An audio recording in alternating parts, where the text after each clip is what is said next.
Шахмат һәм шашка клубы әгъзалары бәйрәмне бөтен кешегә дә таныш булган Надежда җыры белән башлап җибәрде.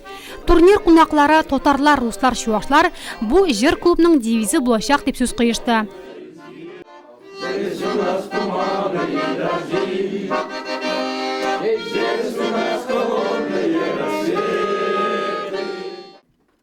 Әлеге турнир район һәм шәһәр башлыгы Рауль Кузюров призына уздырылды. Нурлат тарихында беренче тапкыр. Барлыгы 20дән артык шахмат сөюче бер-берсенә шах һәм мат куярга тырышты. Шахмат мен күптән уйныйм. Беренче мәртәбә мен уйнадым 6 класста.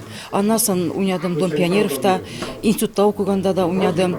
Эшләгәндә НГДУ Нурлатнефтьтан уйнадым сборный НГДУ Нурлатнефть. Хәзер инде мен пенсионер и еш уйныйм шахмат үземнең коллегаларым, дускайлар белән. Мен уйлыйм, шахмат уйнау пенсионерлар өчен бик әйбәт уен, потому что ул башны эшләтә. Сәминә белән Камил турнирның иң яшь катнашучылары, икесенә дә 6 яшь, түгәрәккә беренче ел йөриләр. Бу акыллы спорт төренең нечкәлекләрен шактый чорлаган алар. Мен фигураларны беләм. Бу ферзь, бу конь, бу пешка, бу король, бу слон, бу ладья. Бөтенесе фигуры безне өйрәттеләр. Ничек язарга аларны, домашнее задание барабыз. Без беләбез ничек алар белән йөргән. Шахмат һәм шашка клубының районда ярты гасырга якын тарихы бар. Быел 34нче чемпионатка старт биргән алар. Шашечный клуб біздің городта популярный.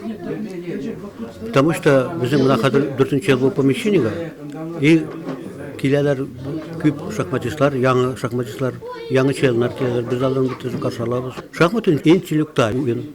Берсе ул спорт, берсе ул наука, берсе ул искусство. Кем выше достижения достигает, алар объединяет, алар иш понятия. А безгә ул спорт. Развивает голову, развивает память. Шахмат һәм шашка клубы әгъзалары бик актив. Елына 17 турнир уздыралар. Үз ветераннары да бар. Сәнгатькә тиңләнүче бу спорт төренең осталары бүген өйләренә истәлекле бүләкләр белән таралышты.